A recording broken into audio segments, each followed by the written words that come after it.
Всем привет, с вами Кучеренко Александр, вы на канале Scale Pro. Так, ну что, финальный ролик по спектру. Будет небольшой. Вот в конце ролика будет фото, видео, материал с диорамой. Основные моменты все я покажу, расскажу. Поэтому оставайтесь на канале. Будет интересно.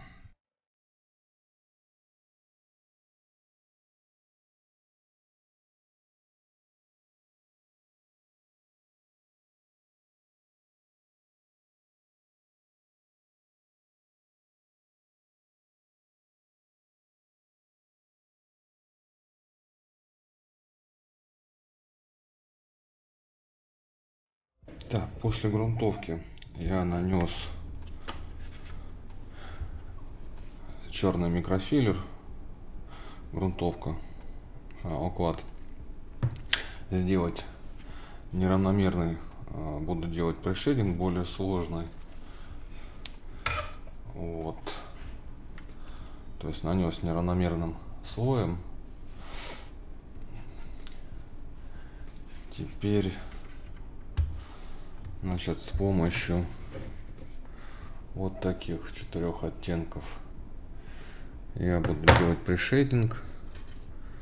Буду использовать вот такие трафареты. Что-то будет просто от руки, что-то будет с помощью трафаретов. Ну, соответственно, сверху будет более выгорание сделано сильное, и к низу менее, то есть попадание солнечных лучей. Это все-таки операция буря в пустыне, Ирак, солнечно, всевозможные, песок, следы эксплуатации.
Так, закончил пришейдинг делать. Сделал сложный четырехцветный. Вот так все это выглядит. Как и говорил, сверху более светлые тона, так как солнце, следы эксплуатации, пустыня. И к низу более темные. Значит, красить я буду. Появилась у нас в России линейка красок Алклад. Краска отличная. Отличная укрывистость. Механические свойства у нее лучше, чем какие-либо есть на рынке. Но у нее один недостаток. Она сохнет дольше, чем мы привыкли к акрилам или к вонючке, так называемой ганзовской. То есть лучше покрасить и на сутки. То есть она не слезает, просто могут, к примеру, остаться отпечатки пальцев, если тронули. То есть советую покрасить на сутки, убрать, забыть про модель и потом уже дальше начинать. Значит, по поводу разбавителя. Подходит к ней вот такой. Подходит и вот такой. Но здесь по запаху ближе к нашему 646 разбавителю. И те разбавители, которые только что показал, они не до конца вымывают аэрограф. Все равно какие-то микрочастицы там остаются. Поэтому пока я взял несколько банок вот такого. Вот, в процессе я возьму 646, 647. Я попробую, и тогда будет уже видно. Потому что я уже очень много взял вот таких красок всевозможных, и под американские цвета, и под европейские, под наши. Буду работать этой краской, она мне очень понравилась. Так, теперь надо будет перед покраской, я всегда прохожу 3000. Я не использую наждачную бумагу, я всегда использую такие губки мягкие. Ну, вот Томиевская есть от Мачете. Я прохожу поверхность, снимаю микрочастицы грунта, краски. После этого рекомендую пройти аэрографом, выдуть из расшивки все остатки, микрочастицы, и после этого уже протереть тряпкой, какой-нибудь мягкой фланелью, и после этого начинать уже красить.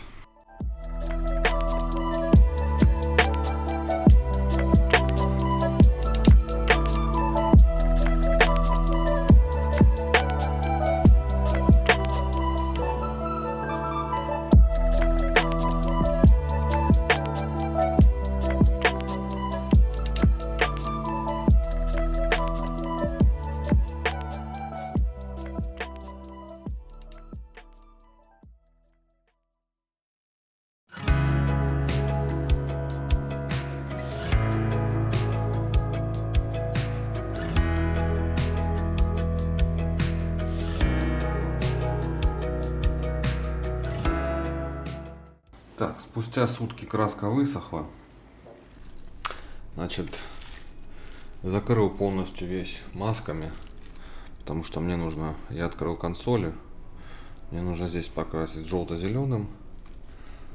Вот, нужно радар прокрасить и нужно закрылки. Кто-то спросит, не легче было бы закрыть, покрасить сначала закрылки. Да, в каких-то случаях легче, но здесь это смола, плюс еще она здесь с зубчиками с такими, поэтому смола имеет свойство при нанесении скотча грунт с краской отходить, поэтому рисковать я не буду. Вот так сейчас закрашу, потом здесь надо будет кабельную раскладку всю раскрасить, элементы силовые, радар и внутреннюю часть закрылков.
Так, чтобы придать чуть-чуть более естественности поверхности, я прохожу 3000 губкой. Вот так вот.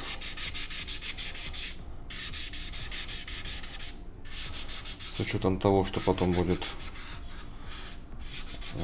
ганзовский лак C-серии C046, который вонючий, он еще чуть темнит поверхность, поэтому должно нормально получиться.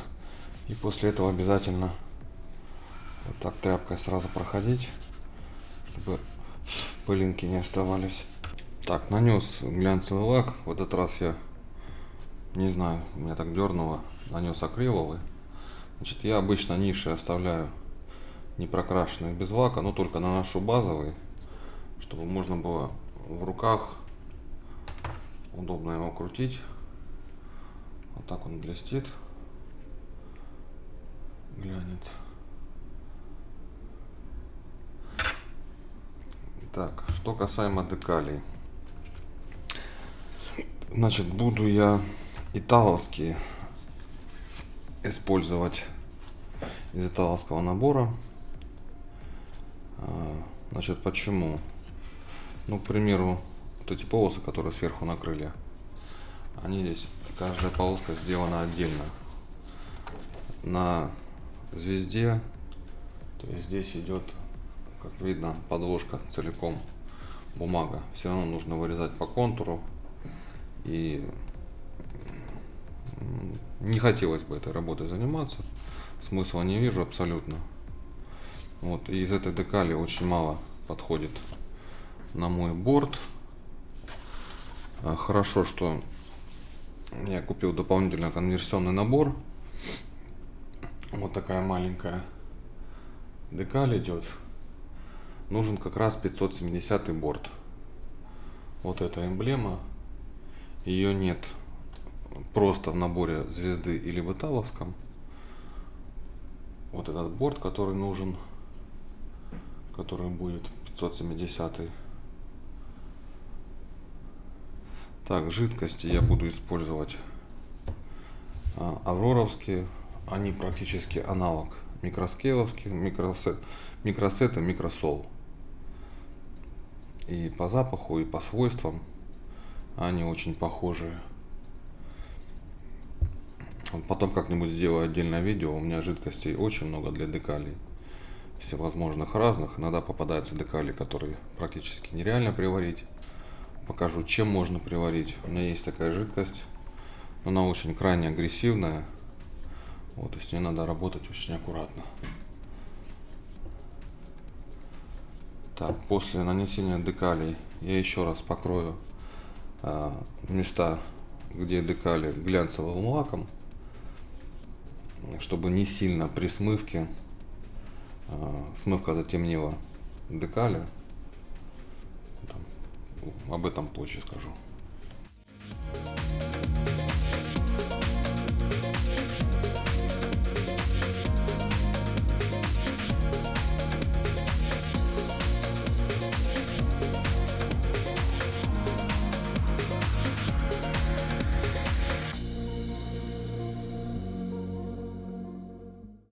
Немного мне не понравилось, как авроровская жидкость для приваривания. Она слишком быстро прихватывает декаль.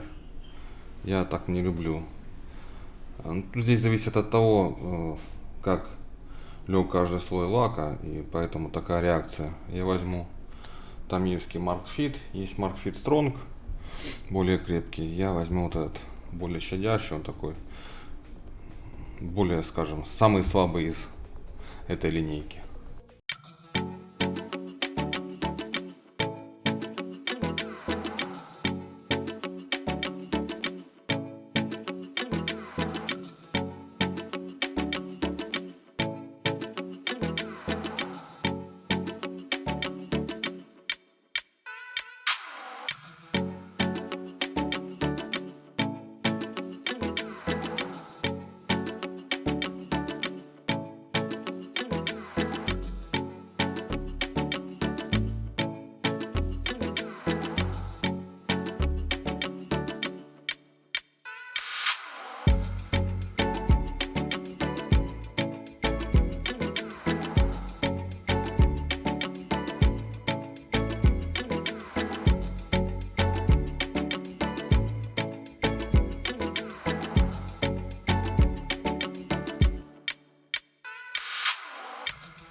покрыл я вторым слоем глянца декали. Теперь можно переходить к смывке.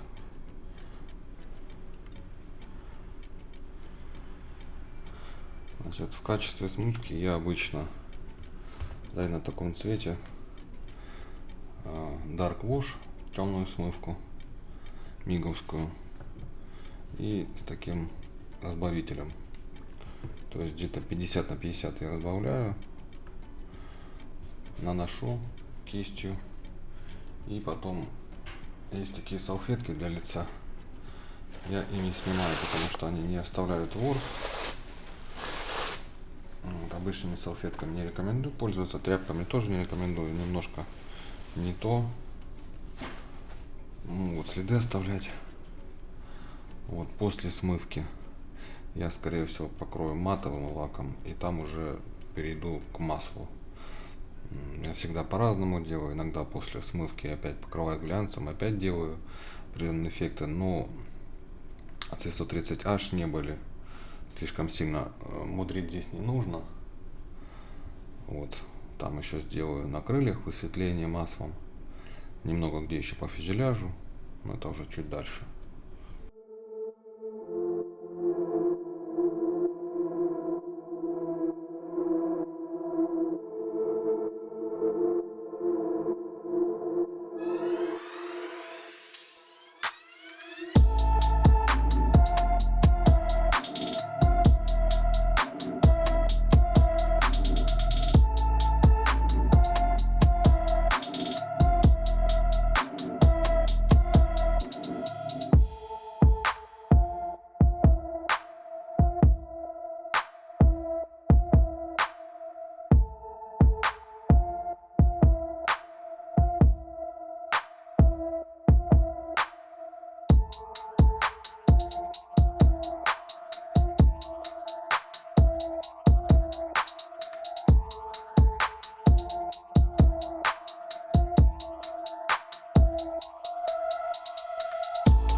Так, смывка подсохла. Значит, теперь я нанесу матовый лак. Ну, перед его нанесением у меня есть вот такая таминская кисть. Я прохожу антистатически, очень хорошо убирает пылинки. Вот, я нанесу, что-то мне захотелось на него, вот такой валеховский матовый лак. Очень мне нравится. Всегда 5-6 пузырьков я его держу дома. Советую разбавлять его только фирменным разбавителем.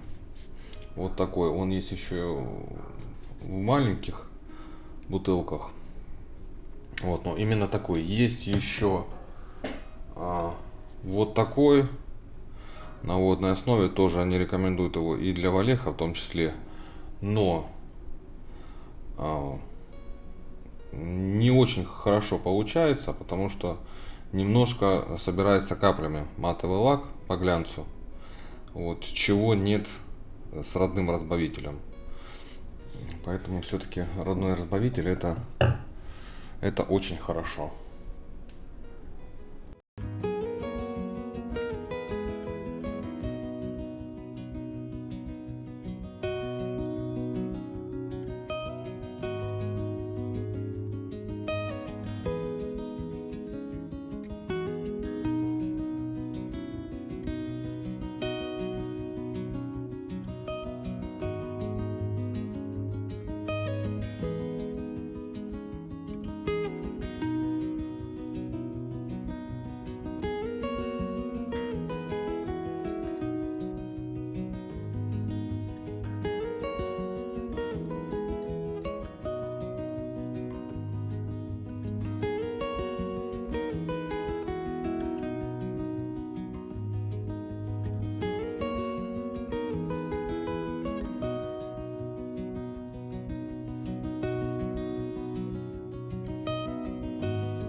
Так, а что касаемо разбавителя для очищения после лака, здесь все проще. Значит, не нужно покупать, такой же есть фирменный, только очиститель, клинер. Значит, берем обычный мистер Мустул для стекол, именно с нашатырем. Вот такой зеленый, немножко есть специфичный запах нашатыря. Вот он, все эти линейки матовых лаков, глянцевых лаков и красок валеховских, он отлично вычищает. То есть не хуже, а то может быть, наверное, еще и лучше, чем родной разбавитель. Поэтому бутылка стоит там порядка 200 рублей. Вот, ее хватит очень надолго, поэтому крайне рекомендую. Так, ну практически финишная прямая. Значит, теперь визринг надо сделать. Сильно увлекаться не буду, потому что они не были сильно чумазые. Фотографий этого самолета очень мало, но постараюсь сделать то, что видно. Значит, буду использовать масло, всевозможные жидкости, панелайнеры, пигменты. И есть еще специальная такая смывка для аэрографа от Алклада. Тоже всевозможные загрязнения делать.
Так, ну осталось совсем немного.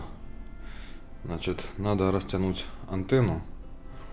Я обычно раньше использовал нить от EasyLine. Это файн, это тонкая.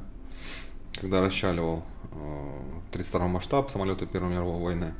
Уже практически закончилось. И, наверное, год где-то я использовал такую эластомерную нить гамма.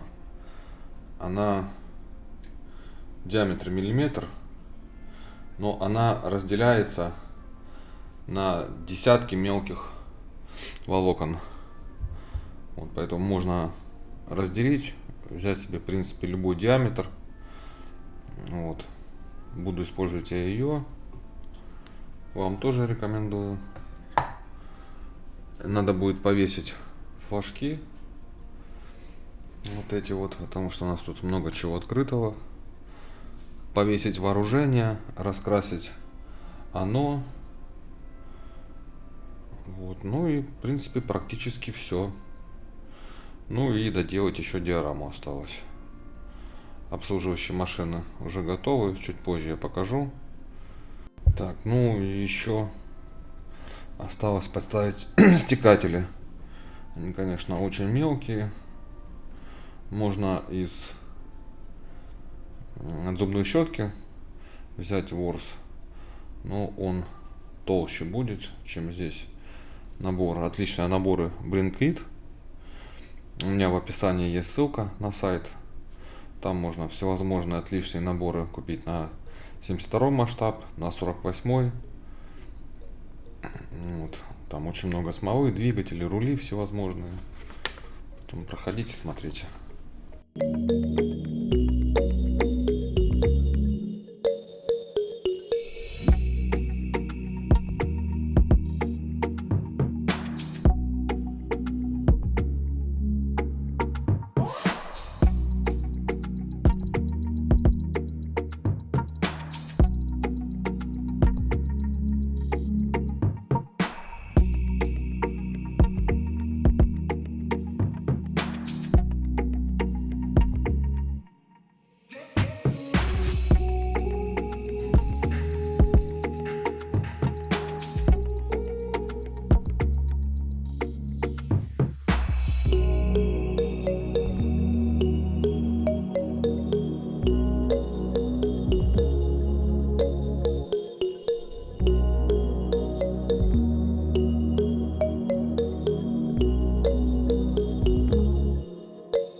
Здесь сделал к нему еще диораму.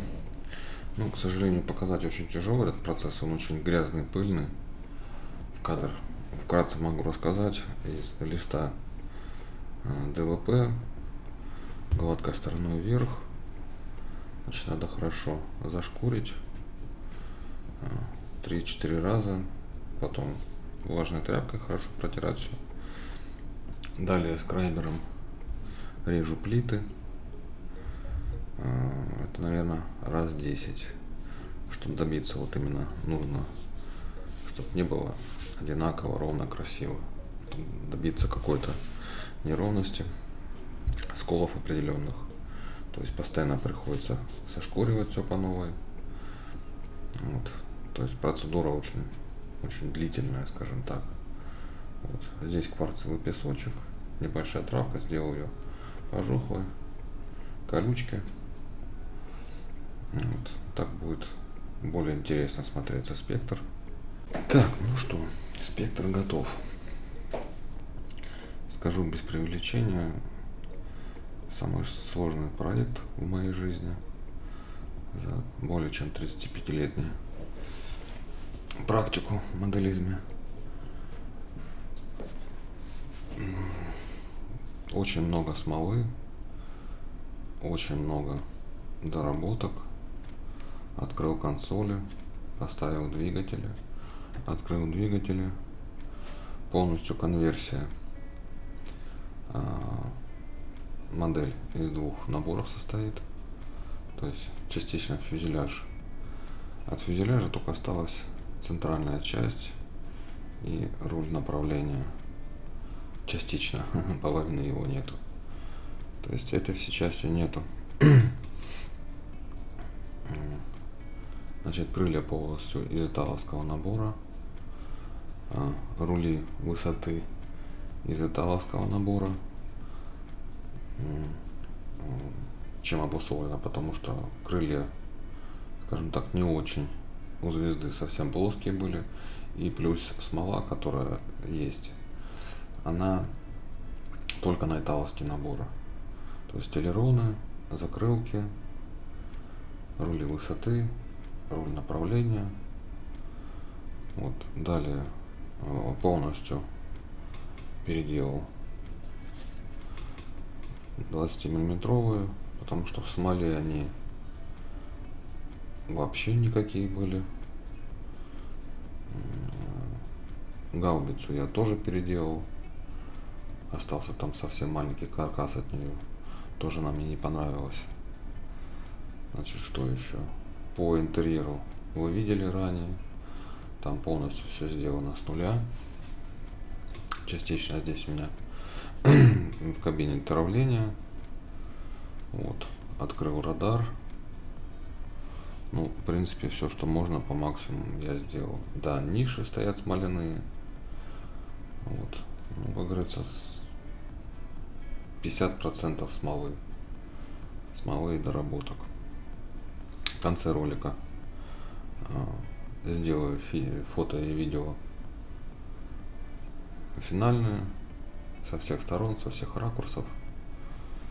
Вот. Ну, наверное, я бы еще за такой второй я бы не взялся делать. Потому что и физически, и морально очень он меня сильно выбил, скажем так. Всем спасибо. Оставайтесь на канале. Будут еще такие интересные проекты. Постараюсь что-нибудь такое еще сделать в ближайшей перспективе. Несколько штук еще есть подобных. Поэтому будем делать.